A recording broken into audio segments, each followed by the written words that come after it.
All right. We are live. Go live on Instagram here in 1 second. Waiting on everybody else to join in and get it popping off. Got a good bit of stuff to talk about. There we go. All right. Good to go on all sides. What is going on? Welcome to Dark Horse Tackle Live. I am just waiting on my other two guests, co-host and Ryan Parker, the tackle wizard. And we've got a good bit of stuff to talk about. We're going to start going live, at least trying to go live more often, more of a weekly thing, especially in the good times of fishing. You know, it's June. Fishing is cranking. Let's get some live streams in. We've got a 15% off sale on 98% of our website. There's a few exclusions that apply, but we do have 15% off. And once we get Zach in here, we'll talk about some perfect pairings. We'll talk about some new stuff in the store that you may not know about. But for right now, let's talk about the Father's Day sale. It is 1 week and almost 1 week, right? It's the 8th through the 14th. And this is a very big sale for us. 1 week at 15% off is absolutely huge.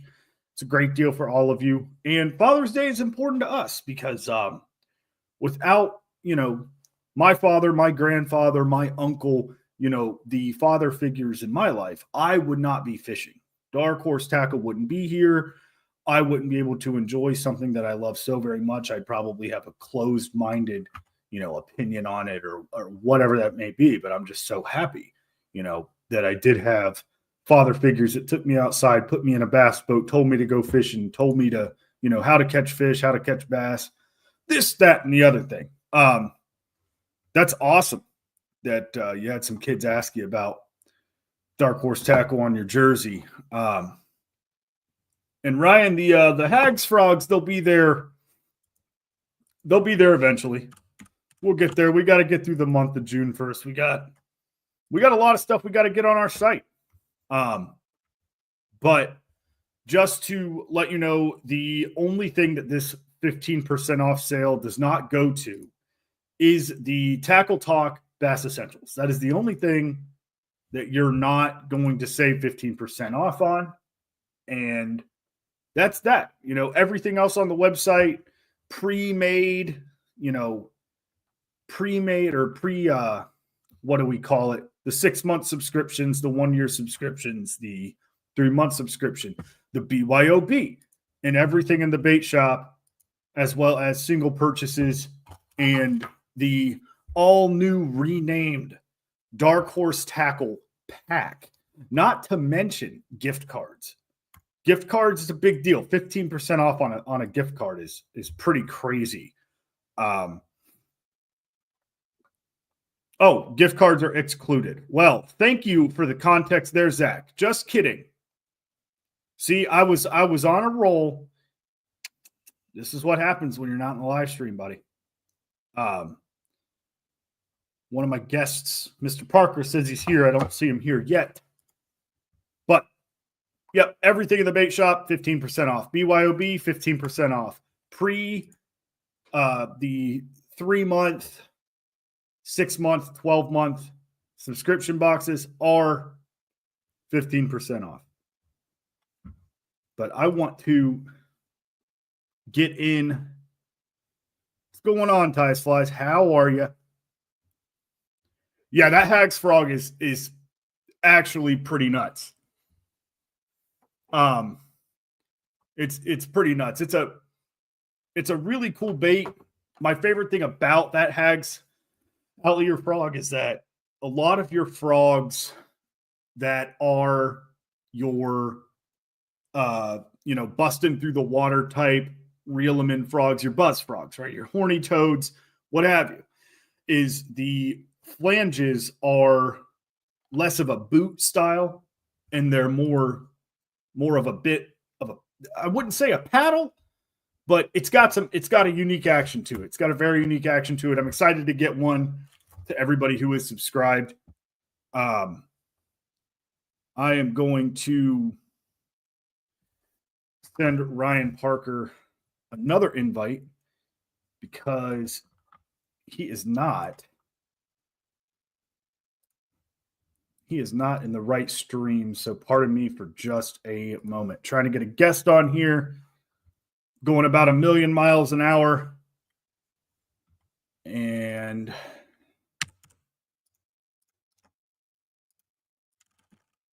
there we go. Okay. So yeah, the Hag's Frog is very neat. If you're going to the St. Lawrence Saturday, telling you what, depending on where you live, it might get there by Saturday, but it might get there on Saturday. I probably wouldn't be able to do that. There's not much of a, unless you paid more money for shipping. That'd be the best way I could get that out to you. RJB Fishing. That'd be the quickest way. I could probably 2-day it, but I don't know how much that would cost you. Depending on how many A-rigs you get to, that's where a lot of your money is going to come into play. But I sent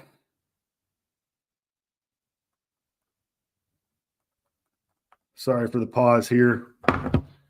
That having some kind of a technical difficulty. Don't know why this isn't sending over. There he is.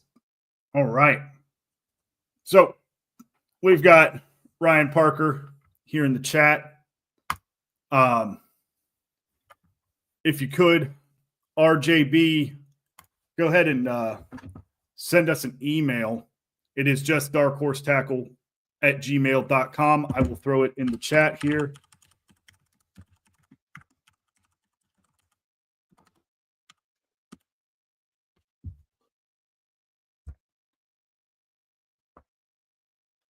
And there we go.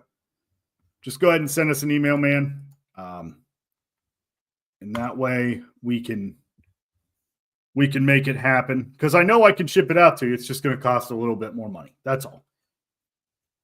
And we got Ryan Parker here. We got Zach doing something in the YouTube chat. He's doing something. Hey, Ryan Parker. Sup? Your hands. Well, you just muted for a second. Did I really? Yeah. Man, I'm telling you what, there is just nothing but technical difficulty. It's a glitchy day. Right? The whole day. The whole day is Right? glitchy. So we got there's a section of our website that we've got that I want to share with the viewers real quick. And I'm going to share my screen here. Dan Darrington, how are you? I see you were signed up for the Ohio KAS, the Midwestivus Festivus. So we've got what we call Just Dropped, and these are our newest baits that have been in previous boxes, newest baits added to the site. This is going to be your headquarters for month-to-month baits. So everything that was in the April box and the May box are going to be up here pretty soon. We've got a few things from the April box up here already. And just wanted to showcase this real quick because we are making, edits to the website. We are adding additions to the website. And a lot of people are catching fish on these baits, so people want to buy these baits. As you all know, the Brazalo, the Brazalo Bushwhacker, the big boy, done went and really did some damage for an Elite Series angler, Mr. Schlopper, Pat Schlopper. And those are going hot, so if you want to try a Bushwhacker, now's probably your best time. Again, everything on the site is 15% off, except for Tackle Talk Bass Essentials. And what do you got for us, Ryan? How have you been? Right? Practice. Yeah. I've been practicing for the KAS event, and the grind continues. But I was going to talk a little bit about high water and current seams today. And this doesn't just apply to rivers. If you have like inflows and stuff on lakes, this applies too. Whether that's a ditch, a drain, a culvert, a creek, or whatever. If you've been in this part of the country, you've definitely been fishing some high water lately. I know. And I'm over it. At this point. But current seams are like, it's easy to go down the bank and throw it, that lay down, that boulder, that rock, that dock, that thing that you can see, right? This big chunky thing that you're like, yes, a fish certainly relates to that hard structure. Current seams often go overlooked by a lot of people. And you can't forget about bass tubes also, Ryan. Bass tubes. How else do you think those smallmouth got in there? That's it. They get from from alum to Hoover in the bass tube. Yeah. Also known as the creeks. The creeks. But like seriously though, how many times have you been fishing a pond and you've got like water flowing in? Yeah. Like the inflow culvert, and all of a sudden there's like 30 of them just stacked up right there. They're there because of the flow, all right? Dude, like those current seams, it's a thing. I got a pond at my work. Our buildings are water cooled, our new buildings. Yeah. And they have an inflow and they have an outflow. So one end of the pond is sucking water and then it's coming right back. And what's crazy is that it is a warm water discharge. It's no way. Yep. So all year long. Wild. I found this out the other day. Like, top water January. I was just walking around the pond and I hear running water and I'm like, what is that? And I'm like, I gotta go see that. And I mean, it is, dude, it's got about a 30-foot current coming out of it at all times. Way. Dude, and that's wild.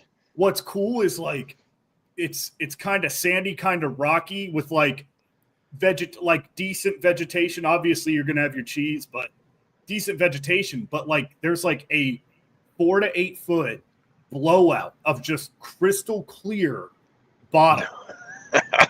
And like I was throwing a dangle in it. Like it's a pond, dude. Like I'm not like, all right, let's get the clutch boss out here.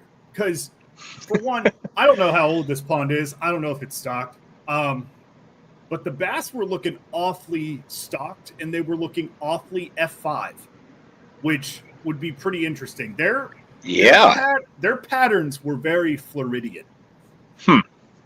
Very, very broken up, every single one of them. And they were very like compact and just thick and fat, like 13-inch, 2.5 pound bats. Yeah. Just very stocky, hungry builds. I like it. But yeah, back to the drains. Current seams, flooded water. Drains, current seams, flow. Don't be afraid of the high water. Obviously be safe, but don't be afraid of it. Those flows, like they kind of force fish to feed. They force them into certain areas. Lakes, ponds in particular, if you find those flows, like fish gravitate towards that because it is a literal gravy train for them. It is bringing them food, right? And you have to think about like all that high water that's in the woods, in the grass, that it isn't normally. It's washing in all of the insects, the mice, the whatever got trapped in that flood. Don't remind me, dude. Don't remind me of the mice, okay? I haven't found it yet, by the way. Yeah. What I like is when you have that running water and then like rough running water, like a straight, Yeah. like almost class 2 riffle. And then there's a seam right there. And then you've just got that real calm eddy doing one of these, just slowly doing one of these. That's the like the congregation eddy. My favorites, if you can access them, are the little thin strip on the far bank. Like you've got that big one over here, that little thin strip. Those are your eating fish. Like there's little pocket eddies through there, and it's like each spot will be big enough for one fish. Yep. If it's a spot that's big enough for one fish, I guarantee that's a big fish. They're waiting on that survivor to come out of that current and be like, whoo, yeah, that was rough, and then get eaten. And how do we target these things? This is we can talk about current seams. It's an overlooked target. So like basically what we're talking about is where fast water meets slow water. It creates a seam. Sometimes it's easier to pick these things out than other times, but how do we target those? First thing I pick up is moving baits. I work through that. If I can power fish them, why throw anything else? A lot of times the fish that are set up on these seams are there to eat. So your spinner baits, swim jigs, crankbaits. I'm missing one. Bladed jigs. That's the other one. Swim jigs. Swim baits, swim jigs. Work through that. There's something that they want more than the other. A lot of times I go to the spinner bait because of the blades. It looks like a little bait ball. It's moving water. It's throwing vibration, and it's a big presence. Yeah. High water usually is dirty, so you need a little bit more of a presence.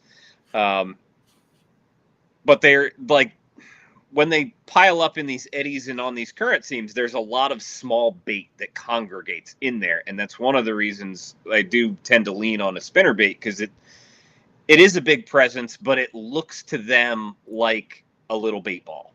Right. I think that a lot of times with a moving bait, putting it into that eddy, putting it into that slow water, and bringing it to that fast water, you have a higher opportunity to catch that fish because if they see it, they're already going to move to it. And then with that moving water, all they can do is just hone in on that target, and they can't really get a good look at it because they have to balance out. The way I'm seeing it is like, he's like, okay, I got to swim through this. I'm not really worried about what it is. I'm just going to eat it. I have to get it before it gets in there because if it gets in that fast water, it goes away. It's gone. That's a meal I don't get. Yep. I agree. I back cleanup with a lot of like drifting plastics, flukes, stick worms. Those are my biggest two that I really like back cleanup with. And I'll throw those weightless a lot of times, 1/16. Like I keep it pretty light. Because the idea is not to bounce it on the bottom. The idea is just kind of drift it through that middle of the column, just kind of float it through that area. What I like doing is like, I do it a bunch of different ways. Like I'm not going to sit here and say I do it one way, but if I have one rod on me, I'll take a ball head jig and I'll put something like the HH Fantail minnow or, a really small, like the Bada Bing bait we got. It's a good one. Yeah. Minnow style bait. Any kind of like minnow style bait like that, or just a good bitter's fluke too. Yeah, a bitter's little swimmer or something like that. And I'll start horizontal, and I'll just make like a 9 o'clock, 10 o'clock, 11 o'clock, 12 o'clock, and I'll go through the clock up to 3. And the more I throw into current, the less I work that bait. Like I'll just once I feel it hit bottom, once I'm slacklining it, you're just picking up slack. Yeah. You're waiting to feel that weight. But what I love doing is getting into those riffles, like knee deep into those riffles on a big hard ledge where it gets real messy. If it's like 3 to 4 foot deeper than that, just Plunge making pools. a bomb cast in there and let it just sit there and work it through the water column. Because a lot of times when that water's deeper, not only do you have a lot of moving water, but you'll have the water that's moving that you can't see and the water that's not moving that you can't see. So your bait is just kind of, it's just kind of doing this in the water, and all you're waiting for is a bump. There's, in those deeper sections, it may look like the water is just ripping over top of it, but if you have a plunge pool, you essentially have an underwater eddy there. Yep. Mm-hmm. And so drifting baits down and letting them fall and tumble into that eddy, because it will, like if you've ever watched a fluke, right, throw it into a swirling eddy, it just pulls your line and it pulls that bait all the way through it. It does the same thing underwater, right? So it just sucks your bait right down to them. If you can find those things, the best time to find those is when the water's low, and then go back when it's high. If you can find those, that's like the stuff that you've got to be pretty familiar with your body of water, and sometimes you just, stumble upon them. But those, if you can find a larger one, man, it's incredible how many fish will stack up in that thing. Dude, I've caught multitudes of fish just from like a log just laying down across the creek, and the water just happens to go over it, because the water's always going to be moving one direction, but the second you put a log there, it's damming water up on one side and then adding more force temporarily right there. Not all logs are created equal in flowing waters. There's I think I first heard Jeff Little use the term permawood. Like if it's a new tree, or it's something that could be washed away in floodwaters, not fished. Nope. There might be some small ones on there, but the tree that's been there for the last 7-10 years, the one that's got rocks piled up from the current, the one that literally is silted into the bed of the river or whatever, that thing is there permanently. Yes. The fish know it. They know that thing is not moving in high water. They gravitate towards that. Hello, Zach. What's up? Hello. Missed you. Yeah, man. So, just to let Zach know, we have 15% off on what? We have 15% on all the baits in the bait shop. We have 15% off subscriptions, whether it's what if I want monthly, a 12-month subscription? Yeah, whether it's monthly, 3-month prepay, 6-month prepay, or 12-month prepay. All of the single boxes. Did you really like the May box? You can get another one. I will. I did really like the May box. You can go get another one, and right now you can save money on it. You can save 15%. So all the BYOB boxes, they are also on sale.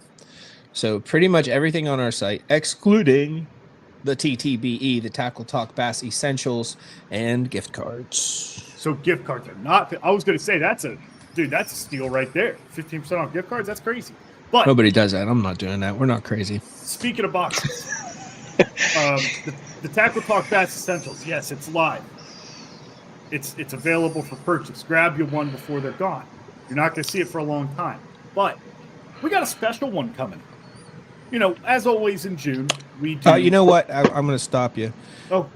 I do want to make this in case anybody is wondering. So, in the warehouse downstairs, I have all of the Tackle Talk Bass Essentials boxes built and ready to go. Yes, we do. Each one of them is only missing the BKK hook packs that come with the box. Why is that? Because BKK moved warehouses in Texas and went to a much more automated system that has completely screwed everything up. So you're saying the automated system is not automating? Yes. And we are just waiting for those hooks. Cool. I've actually had these boxes built and ready for you guys for almost 3 weeks now. I've only seen 17 pictures of the boxes pre-built. So guys, as soon as those hooks come, these boxes are going to fly out. We have We're actually getting to the point where we don't have too many left. So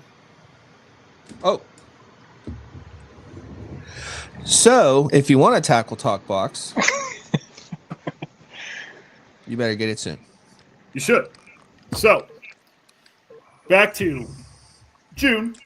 We always do a top water box. Everybody knows that. We're going to be doing a top water box every single June until we run out of top water baits from small American businesses. And that might be soon because holy smokes, was this one difficult. Oh no, we're going to do it again. We'll just use baits that we used before, but that won't happen for a while. There's always good stuff coming. July. Our guest here, our esteemed annual guest, Ryan Parker, has decided to make the Ryan Parker River and Creek box of wonders and customization and things you could do. If it was July, we could call it the current box.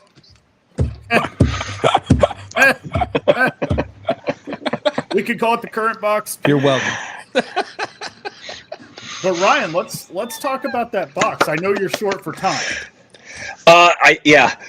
We finalized. Dude, we're like my three dads. Yesterday. We had a box yesterday. We did. We did. We had a baby box. It's a beaut. It's actually not a baby box. It's not a baby box. It's a packed. Big box, guys. It's packed. We've got some sneaky little things in there. We've got some sneaky big things in there. What more could you ask for? Some stuff that's a little unorthodox for rivers and creeks, and it's not really unorthodox. It's not your typical shiners and crawls. I don't want to give it away. Don't. So we'll leave it at that. There's little things, big things, I think it's an exciting box. I agree. I think it's an exciting. I'm very excited about it. Not to mention, one of our longest standing subscribers, that is a very talented artist, has made a thing for us, and the box itself is a full art box. Yeah. So the entire outside of the box is wrapped in illustration. And it's gonna be gorgeous. Like it looks super cool. I'm super excited. I can't wait for those stupid things to arrive. I just want to build one. I just want to see it. Oh man, I hope that they're real snappy. I hope they're snappy like the log jam box we did that one time. They were snappy. Like you'd put them together and they'd click, and you're like, oh, that thing's not coming undone. No, that place is actually pretty damn good. Oh yeah, for sure. But yeah, June box, all top water with a follow-up bait, of course. You need a follow-up bait, okay? Always. It's also a follow-up bait that can be worked as a top water. Exactly. And just ask Mr. Drew Gregory. If you've got two frogs in your arsenal and they're both tied on, you could actually use a frog to follow up the frog. Oh yeah, that was fun. That's true. I was doing that. So with the Hags frog and the Toad Thumper. Trying to figure out how to edit that video in a way where it's not so. It's only a minute long, but it feels so. It long. feels like forever. It feels so long, dude. And I swear to God, when it's happening to you, dude, I'm watching it and I'm like, when am I catching? Well, yeah, no, like, cause like it felt like a half a second whenever it was happening. But like watching the video, I'm like, like it was so slow. I've got the sound. So they were. I was using the Hags frog as a search bait, more or less, and Hey-o. And to whoever just ordered, thank you very much. I was using the Hags frog as a search bait, and whenever they would miss it, because that day they were kind of just Eli Self. They were just like we talked about last week. They were kind of just smacking it. They weren't really like fully committing that day. It was a weird day. When that happened and they'd miss it, I'd pick up a Toad Thumper, Poppin' Frog, and just throw it just beyond where the commotion happened, and just pop, slowly pop it into place. And sure enough, 9 times out of 10, they came right back and blasted the crap out of it. I'm telling you, man, one thing I really do hate, but I do love, it's very gratifying, but that if I have to go slower than pop, pop, pop, pop on a frog, I'd rather just throw a jig. That was the nice 1-2 punch about that, because I could throw that hags frog, get them to reveal themselves. Target them. Yeah, get them to show themselves. Drop that other frog in place right where you missed your bite and pop, pop, get it, kind of get it to go sideways. And a lot of times, if it's bad enough that they really want it that slow, I've actually found out that the slower I pop, the harder I'm banging on the door. Like, the harder I'm actually popping it. Like, I'm like, whoa! And then I'll just let it sit for a little while. But yeah, it seems that seems to work. Like when you want to go real fast, you're not doing it real hard. You're just See, when I like you're going slow. You're really pushing a lot of water. I'm a cha-cha slide kind of guy. I'm not a boom boom pow. I'm a slide to the left. But in regards to your tip, Ryan, we're talking moving water, we're talking current seams, we're talking where the slow meets the fast. Yeah. And you're telling the fine folks at home, throw yourself a reaction style bait, get them to hop into that current, get them to commit to that bait. I agree. Eli said the vector hooks did not show up 50%. We will have to. Oh, that's because those sales don't combine. They don't combine. I'm not going to give you 65% off. Bomber. Maybe if you take the 15% off of the vector, it still. Either they combine or they don't, bub. Yeah, fair enough. Eli, I'll take care of you. So, the way I like to do it, and you could have texted me. If I'm fishing that slow water that's connected to the fast, and I've done this at the Beaver River, like I ran into a seam where I flew down like a solid class 2, and then my boat just stopped. And I was like, This is it. Like, this is the spot. Because I know 10 feet in front of me, they're sitting there making minimal effort, and I would just let a bait drift into place. But I like to try to let it drift first, so throw something slow. Something I could put right on their head that's just slowly going to go down. So like a 1/8 ounce, whatever. But the one drawback is when you have that rod tip up, your line's going to droop, or the line's going to pull itself back. And if you keep your bail open, your line's going to sag down into the current. And the current's going to take your line. So you've got about like 10 seconds to get a bite. And that's why I do like throwing moving baits where that stuff is. Like, I'm excited. You're just connected. You're connected all the time to the moving stuff. Yep, you're keeping your line tight. I heard you talk a little bit about, like, this isn't just for rivers, creeks, and streams. Yeah. This is also on lakes. Ponds and lakes. And one thing I would like to point out, current doesn't always come from always come from an outside force of the lake, like as in like water flow or anything else like wind. that. Wind. Yes, do not forget about wind. Yes. When it's blowing on the lake that I fish more often than not, Tidal I am always looking for where 2 big patches of grass almost touch. And for like it, to me, that's got to be current. So like it's pushing and it creates a little bit of a choke point. Yep. I grew up fishing a canal lake. And if you're not familiar with those, because they're pretty localized, I think like Ohio and Indiana, for the most part, canal lakes are huge lakes that are like 8 feet deep, the whole thing. And a lot of people live on them now, and they have like systems that were dug out of the old canals that have been expanded upon. The lake that I grew up on is Indian Lake, if you care to look it up on like Google Earth and stuff. But you'll look and you'll see all the canals now that have the boat docks and boat houses and all the housing stuff on it. When the wind funnels down those, there are 2 things that make those canals better than another one? One, does it have a source coming into it?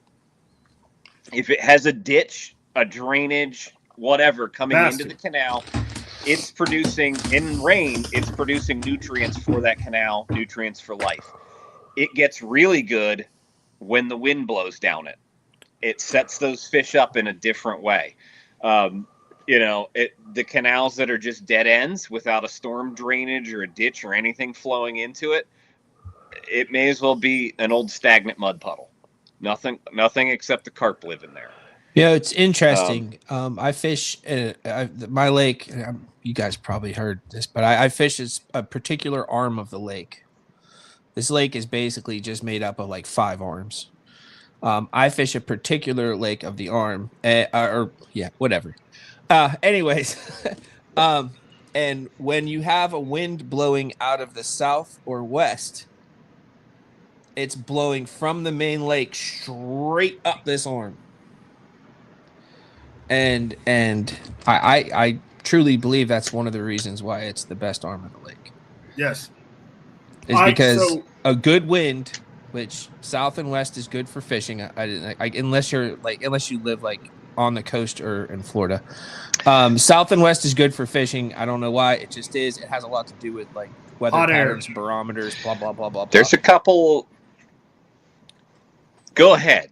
Because I have something to add to this. But I think that because it is blowing from the main lake up that arm of the lake, it's corralling all of the plankton, all of the this and the that, and the this and the that, and then the forage fish, they come in after that stuff, and they know where it is, and they come after it, and then the fish that eat those forage fish, they come in too, and so there you've got yourself you've got yourself a playground. Yeah, well, we're gonna continue a little more next week with specifically wind and vegetation. But I wanted to point out like another current flow. I mentioned tidal flows, right? Like that creates current. If you are a Great Lakes fisherman, specifically in the harbors of the Great Lakes, we all see it when we have north wind, we'll watch our harbors come up 3 feet and back down as the wind shifts, right? Think of like that a wind-driven tide. Think of that as a tidal flow, because when it starts dropping, that water's pulling back out to the lake. Think about that with the channels that run out to the lake. Those fish set up in those channels in, depending on which direction that is raising or lowering. It's a really unique, interesting thing. I stumbled upon it like years ago. I noticed it, I think I was like on East Harbor on Lake Erie, and while I was on the harbor, the lake changed 3 feet. That actually kind of explains something. It obviously I think this lake is like 4,500 acres. It's not huge. But if you have a bad wind blowing from the opposite direction, and then it changes. As soon as it changes, I go to specific spots because I know as soon as that wind changes, fish are going to hit. And I wonder if it's not necessarily because the wind has changed. I wonder if it's because of what you're talking about. Because the wind will push the water in the bowl this way. And then when it comes out, it created current. Right. It certainly could. You know what I mean? I was just curious about that because it's not usually like wind direction and you're blowing thinking about all the micronutrients that are moving the bait fish into areas. That takes time. Yeah. This is like it's a quick thing, right? Yeah, it's like automatically as soon as the wind changes, and it's only 2 different directions. The other 2 don't matter. Yeah.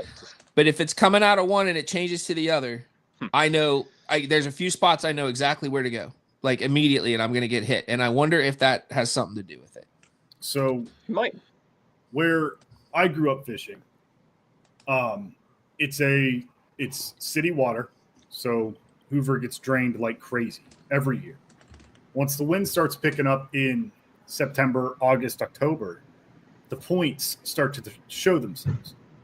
And a lot of times on those wind-blown points, like let's say you've got a wind that's blowing southwest. That wind's blowing out of the west, and this is the point. The wind's blowing over the point, but it'll stop at a certain point. Where that wind stops on that point, the fish are always there. Todd, you're my favorite Todd tonight. Oh, Todd Stepton took advantage of the Father's Day sale, did he? He did. Oh, man. I wasn't going to say his last name, but. I'm so sorry. I was reading. Todd S. Todd S. It's totally not. That's not his last name. Everybody. I actually just give people last names. We've got. So, Zach Ryan, I know your time is short tonight. If you wanted to, you got an outro. You got stuff you'd like to leave the folks with? Man, fish the current. That's wherever it is. Fish the current. If you've got it, fish it. Wind, tidal, high flows, whatever. It positions fish. They're often there for a reason, and usually it's to eat. So start aggressive, work your way down. I got one water. I got one question for you before you hop off of here. Yeah. So we got what? January, February, March, April, May. Okay, so March, April, May. You being a recent Angler of the Year winner in Kayak Adventure Series. March, April, May. What was your favorite bait? Ooh. March, April, just one. May. Just one out of the three. Oh, one out of the three. Give me one.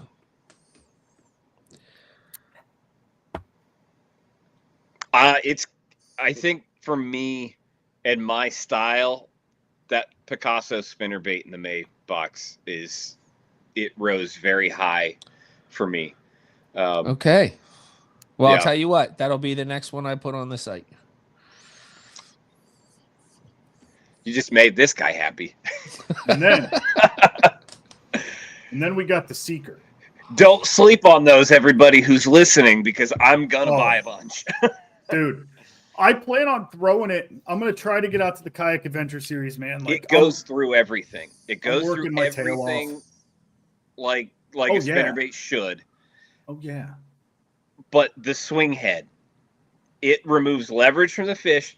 I caught a dozen just wily smallmouth on it the other day, and they couldn't shake it. I bent my wire back 0 times. Yep. So it's if also you ask titanium. yourself, is the cost worth it? Because at some point, every spinnerbait wire breaks. Right. This one I think is going to last quite a while. Because Not to mention the wire. bent. The wire it's made of is freaking titanium. It is I titanium. took it in the video and just It's heavy. It bumps hard too. Oh yeah. For a willow? bait, so yeah. It's got some motion, buddy. I like that one a lot. Cool. Well, thank that you, black Ryan. label SSR is really really close second. Well, it's already up there, so Nana Boo Boo. I know. What is that? What was it? Bacon SSR. No, it was the SS Bacon. The USS Oh, Bacon. well, The USS Bacon. The USS Bacon. You can't great battleship. you're going to tell Quick States to rename his baits? Buddy, that's a 3-hour monologue I'm not ready for. His bait names are actually very love his very bait names. very simplistic. Yeah. It's a killer river crankbait. Dude. Yeah, I just need to get on a is. river. So we'll get you on one here soon. Yeah, we better. All right. I will. Yeah, see you, bub. I got Take it you, easy, Ryan. Ryan. We'll see you, See you buddy. guys. So I unfortunately will not make the Springfield edition of KAS in Ohio. Stuff like we've got money. We've got news. Listen, Jig Masters is coming into fruition. Zach is taking his time. Hey, And-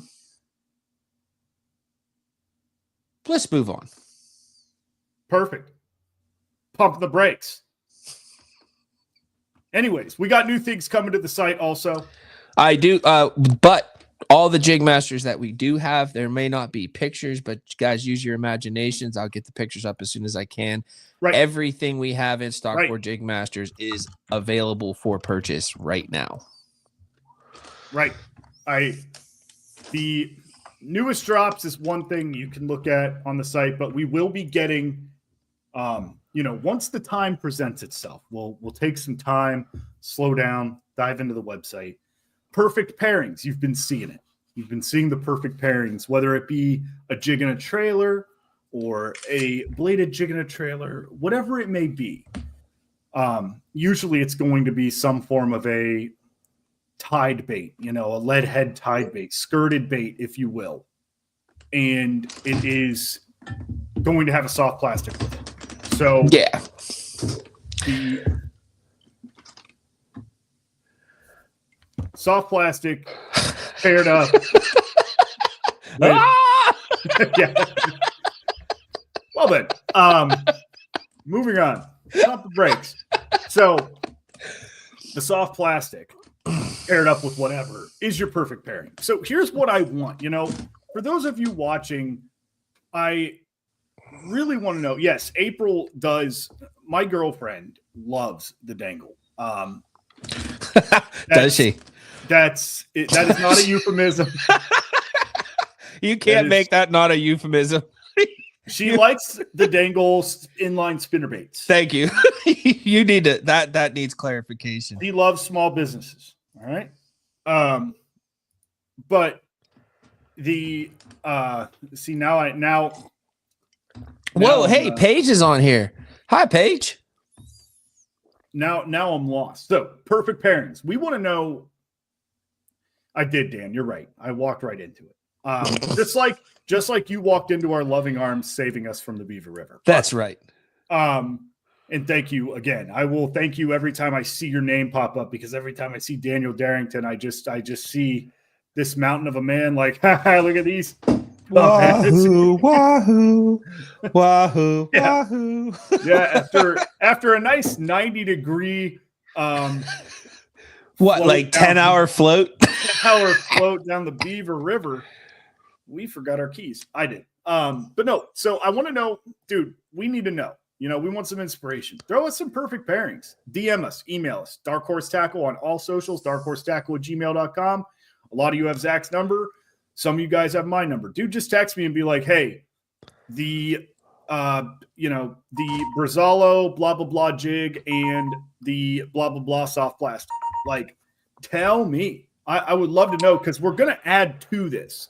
It's not just going to be what was in the box, So just be on the lookout for more perfect pairings. We've obviously got, and I will show you guys this. We have done this. We're actually gonna create a collection on the site for the perfect pairings. Also, guys, we listen to you guys. So I'm gonna share the screen real quick. All right, want to show you guys. While you're figuring that out, let me get this out. We listen to you guys, and if there is a bait that you have gotten in a box that isn't on the site yet, and you're like, hey, I really need this to be on the site, let us know. I'll move it up. Yeah. In the priority list. So as you can see here, we've got the Speedball Ultimate Jig. You go through the colors here. You can see the colors: El Dorado, Colombian, Slopes, Purple Rain, Blue Zen, Black Magic. Right underneath that, under the size and the quantity, you've got the perfect trailer. And the perfect trailer for these baits is these 4 baits listed right here. This is something that we've got going on, just so you're not, hey, if I want to buy a bait, this, honestly, the morsel doesn't have it, because realistically the morsel's just a perfect angel the way that it is. Okay. But I gotta run through the website real quick, because the ones that I've made are not sticking. There's a priority list that you have to do with that. No, it's not. It's not even sticking at all. Like I went through and saved a bunch of them, and they're not saved. Contrary to popular belief, the internet doesn't work. Automation doesn't always automate. and Yep. it needs constant keeping up with. Yep. It's unfortunate. It's unfortunate. Oopsies.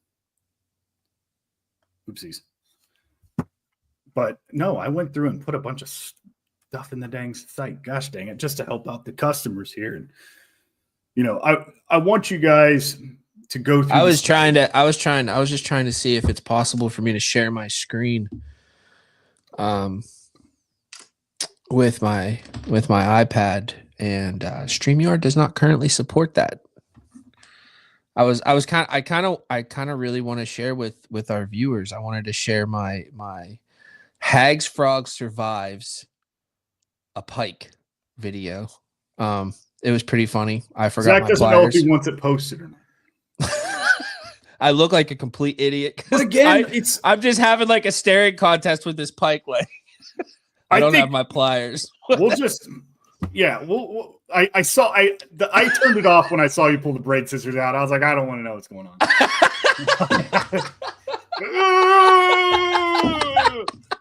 Dad, get it off. Speaking of dads, 15% off on everything but Tackle Talk Bass Essentials and gift cards on the website. You want a 12-month prepaid subscription? It's 15% off. I would like to point out our little campaign, our Father's Day campaign called Gone Fishing for Generations. Love it. Listen, your kid or kids, they may not, be what do they call them? The savants. They may not be like a 6-year-old kid that is going to pick up a pole and turn into Kevin Van Dam. Somebody like me. Okay. But Gone Fishing for Generations, to me, this is what it means. If you take the time to go fishing with your kids, it may not happen then. It may not happen when you're actually doing it. They may not fall in love with it right then. But what you've done is plant a seed. Right. And later on in life, they may realize that a little plant has grown from that seed, and they may pick up a fishing pole again. And what you've done is inevitably passed on this thing that we love, which hunting, fishing, to me, are kind of the same thing. Yeah. And it's a pretty base layer of human, right? Like it's part of who we are. Right. And I think it's very important to pass that stuff on. And also, like, I don't know, it always makes for, you'd be surprised at, you may have thought your kid had an awful time, but 20 years later, your kid will be on a podcast or on a YouTube video, and he or she will be fishing, and somebody will ask them about how they got into it, and they're going to talk about that time that you took them fishing. So give it a shot, fathers. Father's Day, yeah, we all want the presents and all that stuff, but sometimes to me, it's more about creating those experiences that are going to plant seeds that you may not even see come to fruition. Right. But do your part and plant the legacy seeds. So, all right, I'm done. You're good. It's whether it's an actual dad, right? It may be a father figure. It may be an uncle. Yeah. It may be a brother. It's Father's Day is obviously a holiday, but everybody comes in contact with somebody in their life that is ultimately some form of a brotherly or a fatherly figure, like a second dad, And those are the guys that got me more into fishing than my own dad did. Like, the grandpas or the boaters, right? The guys who would volunteer in youth tournaments and take a bratty 16-year-old. Well, they did the most important thing.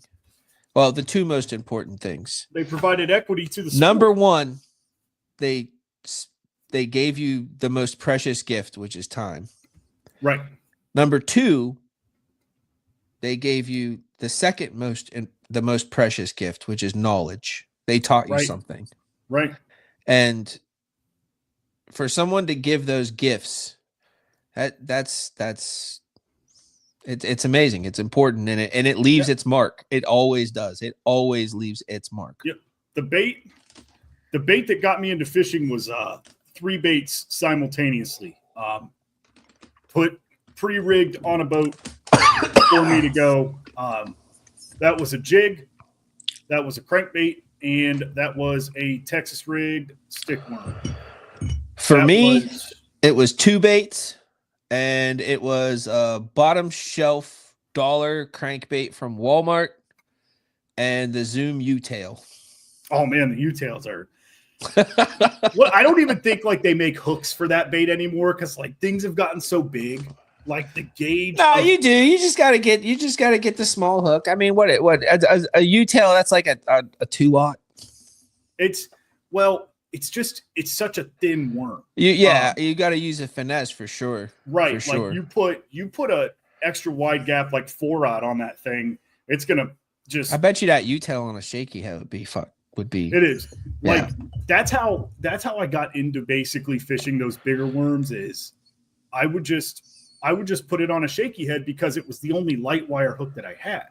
Like I didn't have your round bend offset hooks. I never liked those hooks. I don't like those hooks. I don't like fishing with them at all. But on a shaky head, yeah, bud. On a shaky head, oh yeah. A little thin worm like that, oh yeah. Yeah, you just got to get yourself a finesse style shaky head. That's all. Now because they are, and what are they? They're like a 1/4 inch in diameter or something. They are man. so small. They're so big. small. Like that's one of them. Like you'd be better off just like straight rigging it up a shaky head. I was for almost a year. I was obsessed with this. I can't even remember what the hell it was called. It was a Bass Pro Shop soft plastic, and it looked like a cross between like a salamander and a tadpole, and it was like fire red, dude. It was like 4 inches long, and it had 2 little arms at the front and little black eyes. Huh. I can't even remember what it was called, dude, but I fished the crap out of that thing, and I caught so many fish on it. It was amazing. Yeah. Eli's talking about the pre-rigged Kelly bass worms. You got your Kelly bass worms, the Kelly firetail worms. I loved those pre-rigged worms, but like in today's day and age, I think about like tying a knot onto a pre-rigged bait, and it just like gives me anxiety. Like my brain would cut right through that. I have never been a fan of pre-rigged anything. And I'm just not. I never really have been. either. I'm not saying they're bad. Just myself personally, I want to do it myself. It's a great introduction to understanding how to set the hook, understanding like how a bite feels. Any open hook bait is though. You put a swim bait on a ball head jig, you put a Ned rig on. Like a Ned rig is just such a simple. That is a great idea, Eli. I never even thought of that. A snap swivel. Never even thought of that. That's like the ultimate like weekend bass fisherman rig, like a snap. That's one place. That's one place where Mr. Hayes and myself depart roads. I don't agree. I'm not a fan of snap swivels. I'm just not. If I'm using a snap swivel, it's like the smallest possible snap swivel I can find, and it's going to take me more time to unpop that swivel than it is to just cut it and tie a knot. I'd rather have a loop knot. I don't know. And as a guy, I don't like them. I feel like it's one more point of failure. As a guy, exactly. As a guy who ties knots to solely rid of a point of failure or rid of, you know, like my knot is like my 2-person verification of did I do this right? So I don't mind taking time to cut the line, take a foot off of the leader material or take a foot off of the fluorocarbon and then retie. Hey, on Instagram, I see Brody. Is that the Brody that vexes me every time there's a slot limit tournament? I wonder if it is. If so, how you doing, buddy? Brody's just pumping you in the slot tournament. Dude, everybody beat me in the slot tournament. I went out. I went out. This is gonna sound like excuses, and I suppose it probably is. I went out. I how you doing, buddy? I want to know, Brody. Is it a combination of you being that good and having a great place to catch cookie cutters, or is it just that good of a cookie cutter place that you go to, or is it just that you're that good? You tell me. I'm very interested because, brother, you just smash them. You just smash them. The amount of inches you put up in 8 hours is amazing. But anyway, where were we at? That Instagram. I pulled over to the Instagram and the screen just automatically refreshed. Yeah, I just put it up on my phone because I'm like, I looked over and I'm seeing people comment on Facebook and YouTube, and we're talking to them, and I forget that we're also on Instagram, and then we're probably neglecting the people. But bro, you, for the amount of inches put up, you got to be pretty good at what you're doing. I know you ain't that old either. I know you're pretty young. But bang up job, dude. Bang up job. But no, the slot limit tournament. Yeah, I went out there to test a bait more than I went out there to win a tournament. Trust me, Right. I was still in tournament mode. Like I was still like watching the clock. I was still trying to catch the fish and everything, but like I was more into like testing a bait out. Which this Hags frog is probably the worst thing that's happened to me. Why? In a year. Because I love it and all I want to do is freaking throw it. you know, it's one of those ones like it was like instantaneous confidence. And yes. Now I am going to force it. Well, that's how much I like it. I'm just going to force it. You don't have to. Like, dude, I'm so excited to get my hands on this thing. I like it because it is a hybridized version of a popping frog and a walking frog. No. No, it doesn't walk well. You don't walk it. You can? No. Why can't I? I don't think it's going to do that for you. You think it's just going to... It's a buzz bait, dude. Cool. It's a buzz bait. That's Even what it better. is. Because I'm telling you what, the buzz bait on certain lakes is unbeatable. Now, the only problem is that I'm going to throw a buzz bait where I can throw a buzz bait. Yeah, you can't always throw a buzz bait where you need to throw a buzz bait. There is something, and we've probably talked about it before. Actually, I know we've talked about it before, but I want to reiterate it. I had Ryan Van Tyne come out with me last Friday and fish my lake. It's mine. I'm just benevolent enough to let other people fish it. But I highly recommend you guys bring another angler to your lake and watch what they do, because you might just learn something. I watched. Thank you for giving me the credit I've been after for almost 2 No, years. I will never give you the cookie. I watch you, buddy. But Ryan even took it a little bit further. All Ryan did the entire time was fish the hard edges, the hard weed edges. That's all he did. That's what he focused on. and he did pretty good. He did pretty damn good. And it was interesting to watch because I like to slink around in the thickest of thick. Yes, that's what I like to do. I like to slink around back in there. So I like the hard edges too, and I got on a pattern that I'm excited to try again because it worked again the last time I was out there, and that is throwing a spinnerbait on the lines. That's what Ryan was doing. He was cracking them. Yeah, and I think like the bite that you and when I say the lines, I mean like where they stop, like where the weeds turn into open water. Mm-hmm. Like the big hard lines, not little internal hard lines, but the big hard lines. Did he have any technology on him? No. Nice. I love seeing that. No, absolutely not. That's why, except he had a motor. Yeah, that's fine. I liked getting into kayak fishing because as a bass tournament angler who did utilize a lot of technology, not necessarily relied on. I've never relied on technology. I've always relied on my gut instinct and actually fishing.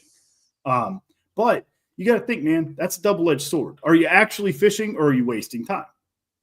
Like if you're see, you say that, and I will point you in the direction of a tournament that happened this year where I watched a certain angler do nothing but graph. Right. For a period and 3/4 of a period. That's out of not wasting periods. That's all he did was graph. But that's not wasting time. That is finding. And then he fish. Just whacked the crap right. out. What I'm saying is, am I actually fit? Like in theory, yes, I'm fishing. If I just take my boat and blindly cast down a bank. Old Dirty Davis, I've been fished AD Faro. It's a really, really big pond. It's a really big pond, dude. I'll be right back. You're good. But what I love about kayak fishing is I love the simplicity. I love the vessel. I love the vessel of just man-powered, couple rods. This is what you're stuck with. Yes, you can make changes. It's going to take some time. It's going to take more time than it would on a conventional John boat, bass boat, things like that. But I like the grind of the kayak bass fishing because I think it ultimately makes you a better angler.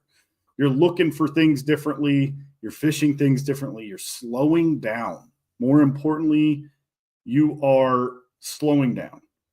It doesn't inherently mean that it's bad fishing. Old Dirty Davis is Chris, that's funny. Yeah, dude, I fall in like multiple times a year, and every time I'm recording and every time it's a whole thing, and I got to post it because I look like an idiot, and I want people to normalize falling out of the kayak. I wouldn't say it's bad fishing though, dude. It's just like, risk versus reward. And I may know somebody that knows somebody, but that somebody may not know me. And if I'm like, like I was told by a guy that I could be here, and they're just like, well, I like own this building, get out of here. I've had some weird instances. That's actually what inspired our HOA's Most Wanted t-shirt on the website, is all of the weird things that I had to endure just to go fishing as a kid, riding my bike around, where I grew up, and trying to just go bass fishing with a weightless stickworm and one rod and a bag of baits in my pocket. Nothing too crazy, but yeah, the simplicity of kayak fishing really, really gets me. And it only got better when we got in those crescent vessels, like just being able to stand up, like that adds a huge edge. Sitting down the whole time. I love sitting down though. I love the seat on it. But I'm coming from a sit inside kayak where it was mainly covered. And just the casting mechanics, the hook setting mechanics, it's totally different than a sit on top kayak or a stand on top kayak versus a bass boat. Like a bass boat, I could put my full weight into a hook set. Nothing's going to happen. Kayak, you got to set it a little differently. And you guys are going to see how old Zeki sets his hook. And I'm telling you, if I see anybody badmouth his hook set, it's odd. It's fun. It's funky to look at. But it works. Do but you it know? works.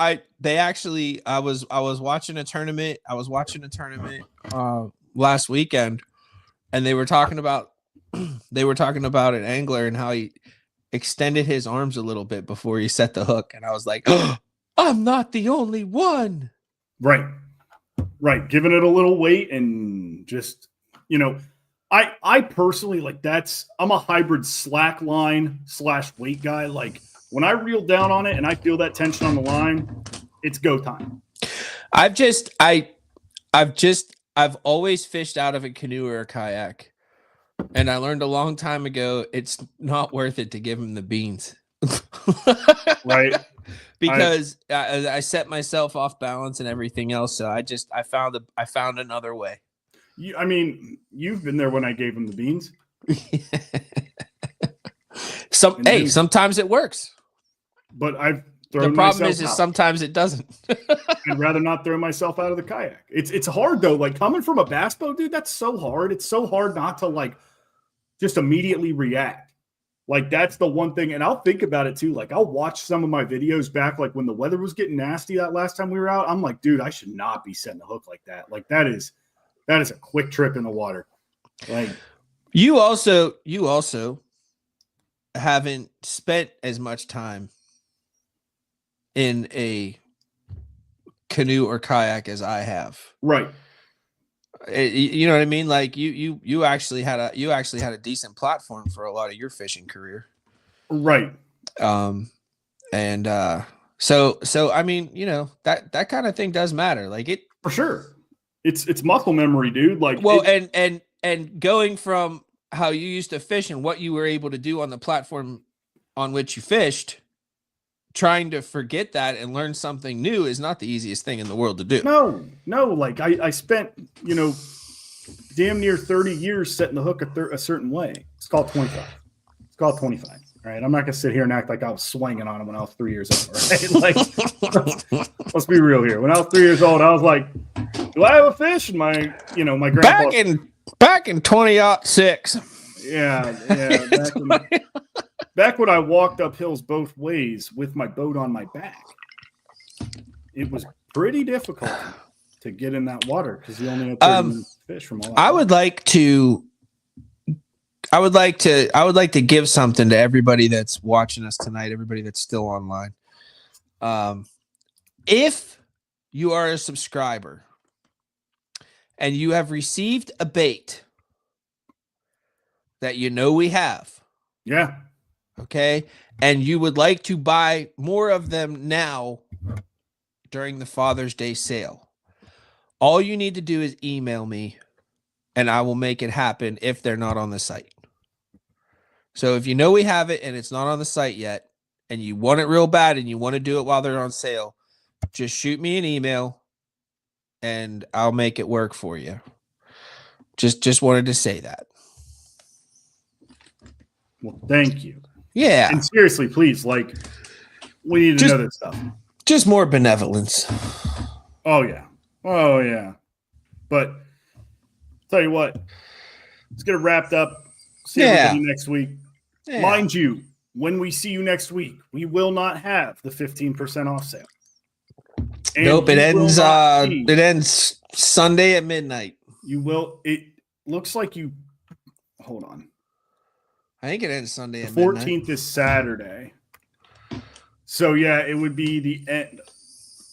I say maybe extend it out till Sunday at midnight. Sunday, yeah, it'll end at 11:15. Father's Day midnight. Cool. If I misjudge that, Josh, I'll fix it. That's fine. But take advantage of the sale. You're not going to see it for a long time. Seriously, we don't hand out 15% like this. Hey, take advantage of an opportunity,